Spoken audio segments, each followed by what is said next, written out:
नमस्कार विद्यार्थियों। बहुपद पॉलिनोमियल्स की प्रश्नावली 3.6 का प्रश्न 4। दो व्यंजकों का गुणनफल x - 7 x square plus 8x plus 12 है यदि इन व्यंजकों का मस x प्लस 6 है तो इनका लस ज्ञात कीजिए। देखिए एक बार फिर, दो व्यंजकों का गुणनफल ये है, यदि इन व्यंजकों का मस ये दिया हुआ है तो इनका लस ज्ञात करना है। दो व्यंजकों के लस और मस के बीच में एक बहुत बढ़िया शानदार संबंध है, सूत्र है, रिलेशन है। क्या है, ध्यान से देखिएगा। व्यंजक फर्स्ट, पहला व्यंजक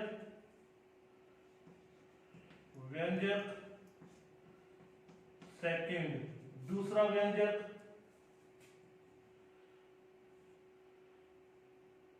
लस और मस। देखिए कोई भी दो व्यंजक px और qx अगर हमको दे रखे होंगे तो हम आराम से उसका लस और मस ज्ञात कर सकते हैं। ये हमने सीख लिया है।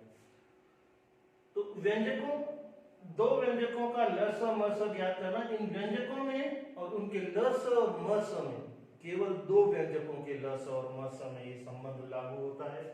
क्या संबंध है, ध्यान से देखिए कि दोनों व्यंजकों का गुणा लस और मस के गुणा के बराबर होता है। दोनों व्यंजकों का गुणा लस और मस के गुणा के बराबर होता है। ये एक बहुत ही बढ़िया संबंध है दो व्यंजकों और उनके लस और मस के बीच में। यहां देखिए हमें क्या दे रखा है, दो व्यंजकों का गुणनफल, और इसको हम कह भी सकते हैं यहां से यहां तक, इसको पूरे को, दोनों व्यंजकों का गुणनफल, व्यंजक एक इंटू व्यंजक दो लिखो या दोनों व्यंजकों का गुणनफल लिखो, एक ही बात है, बराबर लस इंटू मस। इस सूत्र में एक बात बहुत बड़ी ध्यान देने वाली है, वो ये है कि इसमें जब भी हम व्यंजक एक, व्यंजक दो, लस और मस को मान रखेंगे, का बहुपद रखेंगे, तो वो बहुपद गुणनखंड करने के बाद ही रखेंगे, तभी हमारे लिए फायदे की बात होगी, और नहीं तो उतना फायदा नहीं मिलेगा, बाद में भी गुणनखंड करना पड़ेगा। तो ध्यान से सुनिए, व्यंजक एक, व्यंजक दो, लस और मस अगर गुणनखंड किए हुए रखेंगे तो बहुत फायदे में रहेंगे। अब देखिए वही सूत्र, व्यंजकों का गुणा बराबर लस इंटू मस। तो दोनों व्यंजकों का गुणा हमको दे रखा है, तो ये व्यंजकों का गुणा यहां रख देते हैं, x - 7 into x square plus 8x plus 12, ये व्यंजकों का गुणा आ गया। लस हमें ज्ञात करना है तो उसकी जगह हम लस ही रख देते हैं, लस ही रहने देते हैं, इंटू मस हमें दिया हुआ है, तो मस दिया हुआ है तो मस की जगह x प्लस 6।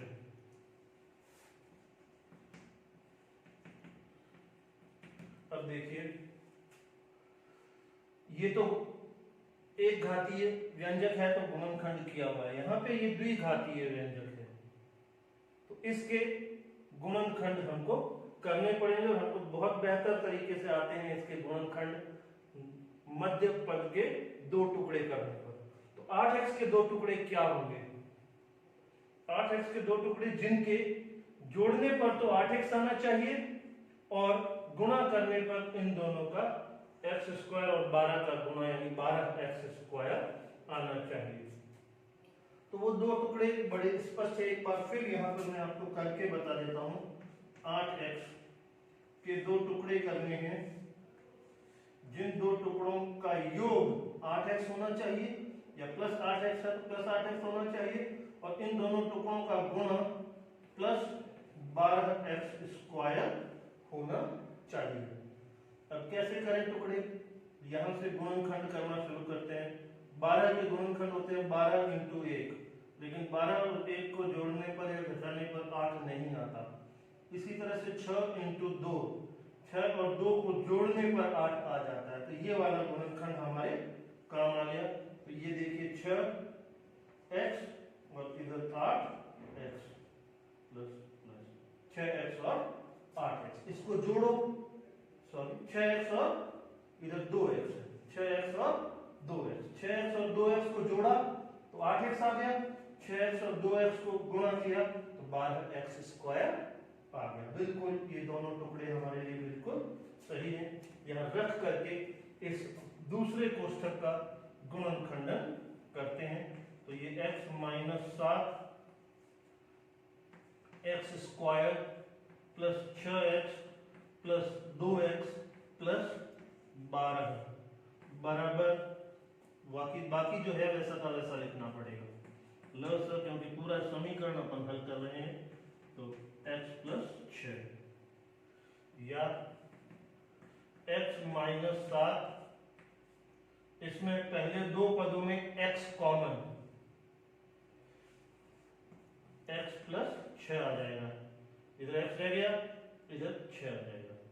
इन दोनों पदों में दो कॉमन, इधर x और इधर प्लस 6, ठीक है। अब ये पीछे वाले पद कैसे लिखते हैं, कॉमन जो आ गया वो आ गया, उसके बाद x को इससे भाग देंगे तो x को, स्क्वायर को x से भाग देंगे तो x आ जाएगा, 6x में इस x का भाग देंगे तो 6 आ जाएगा। इसी तरह से दो कॉमन आया तो इसमें जब 2 का भाग देंगे x आ जाएगा, और इसमें जब 2 का भाग देंगे तो 6 आ जाएगा।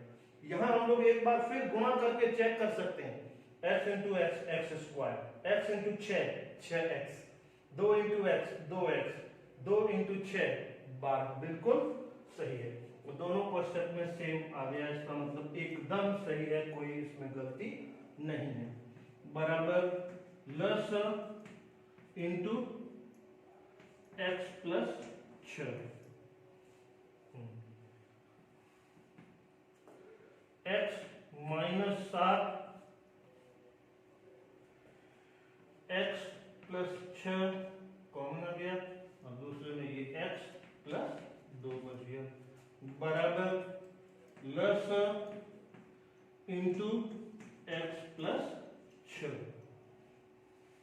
अब देखिए लस निकालना है, तो लस ये गुणनखंडन हो गया, उधर वो गुणा में है, अब बड़ी आसानी से लस निकल रहा है। लस बराबर x minus 7 x plus 6 x plus 2, और वो जो x प्लस 6 है गुणा में था, इधर आएगा तो भाग में आ जाएगा, x प्लस 6 भाग में आ गया। और अगर आप ध्यान से देखें तो इस x प्लस 6 से ये कोष्ठक में x प्लस 6 कट जाएगा, और अब जो ऊपर ये जो दो गुणनखंड बचे हैं ये इस तरह से आएगा, देख लीजिए यहाँ पर, इसको मैं मिटा देता हूँ। तो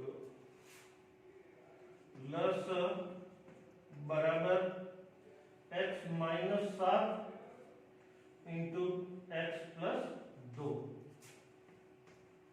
लस बराबर x माइनस 7 को x प्लस 2 से गुणा करना है, बड़ा ही आसान है। सबसे पहले तो x को x प्लस 2 से गुणा कर दो, फिर माइनस 7 को x प्लस 2 से गुणा कर दो। दो पदों का दो पदों से गुणा ऐसा ही होता है, पहले इस पद को पूरे कोष्ठक से गुणा कर दो, फिर इस पद को पूरे कोष्ठक से गुणा कर दो। तो ये हो गया आपका x square plus 2x minus 7x minus 14 बराबर लस, ये हो गया आपका x square 2x minus 5x, -7x plus 2x -7x आ जाएगा -5x -14 बराबर लस, तो ये अपना अतः लस बराबर x स्क्वायर -5x -14, ये अपना उत्तर आ गया। एक बार फिर से देख लीजिए, जब भी हमें व्यंजक, दो व्यंजक और उनके लस और मस, इन चार चीजों में से कोई भी तीन चीजें दी हुई हो और चौथी ज्ञात करनी हो, तो ऐसी स्थिति में ये सूत्र सबसे ज्यादा कारगर होता है। और इस सूत्र, ये सूत्र यानी दोनों व्यंजकों का गुणा बराबर लस इंटू मस, और ये सूत्र सबसे ज्यादा कारगर कब होता है? अगर हम व्यंजक, एक व्यंजक दो लस और मस का जो व्यंजक है वो गुणनखंडित रूप में गुणनखंड करके हम लोग यहाँ रखें, तो ये बहुत आसानी से हल करता है। तो इस तरह से हमने यहाँ पे हमने जब दोनों व्यंजकों का गुणनफल रखा, तो यहाँ जो गुणनखंड था इसमें एक जगह द्विघात गुणनखंड मिल गया था, तो उसको हमको और आगे गुणनखंडन करने पड़े, नहीं तो ये प्रश्न यहाँ से यहाँ तक समाप्त हो जाता।